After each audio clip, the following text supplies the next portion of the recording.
ng kahapon kong Magandang tanghali.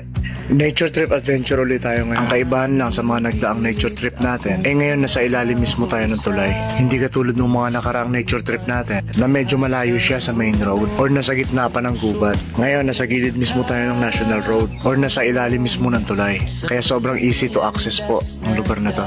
Lubayat Bridge po ito. Pwede nyo po i-search to sa Google Map or Barangay Lubayat, Real Quezon. Free po maligo rito para sa lahat. Wala po ko kayong iintindihing babayaran. Magdala na siguro kayo syempre ng makakain kasi medyo may kalayuan po yung mga tindahan o yung mabibili ng pagkain. Medyo marami tayong kasama ngayon. Kasama natin ngayon yung mga ilang gang ng Marquez Clan. At dito, shout out kay Shami Marquez. Pati na rin sa kanyang friendship. Nanlupit kumanta at mag-gitara. Yan. Sa bawat paglakad, ako'y muling At syempre, maaari mong kalimutan yung Malaforsilana kong pinsan. Pangalan pa lang, celebration na. Champagne Marquez. At ito, namumukhaan nyo na. Mga fish hunter yan, ang siniluan. Sila yung mga pinsan kong malulupit manisit. Dito makikita nyo kung ba't dinadayo rin itong lugar na to. Sobrang linaw po ng tubig dyan. At kahit tanghaling tapat, sobrang lamig po ng tubig.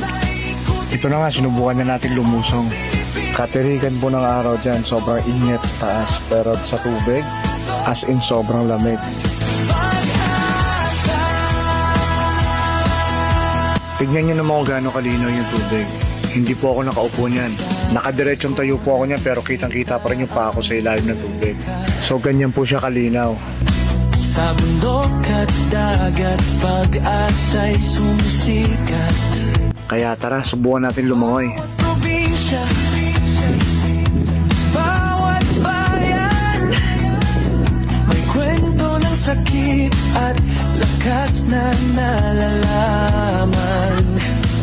Hindi man madali ang bigat ng paa, may sugat pa rin ang alaala. Pero sa bawat hakbang na buo, unti-unting umaga. Totoo lang, medyo mahirap yung lumangoy. Mahirap lumangoy lalo na yung isang kamay mo hindi mo nagagamit. Habang lakbay, puso'y lumalay.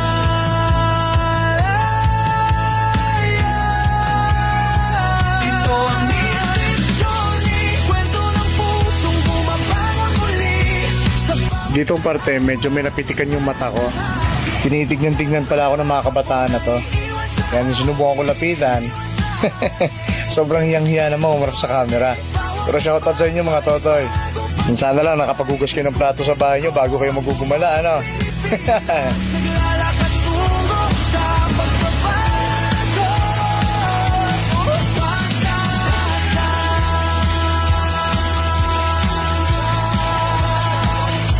Kung dati galit, tangan ng kamao.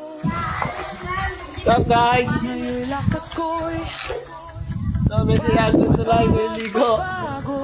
Saka pala yung Hindi na pangit kong kuya. Hindi na Isang pogi. Yan, mga pinsanin ko rin po yan. Mga taga Montalban, Rizal po yan, mga yan. At yun nga, pagkatapos namin mag-swimming dyan at mag-enjoy ng konti, nag-decide na rin naman kami dyan na umuwi na lang. Kasi medyo malayo-layo po yung biyahe namin pauwi ng Siniluan. Kaya hanggang sa susunod na lang. Sige, paalam. Ito ang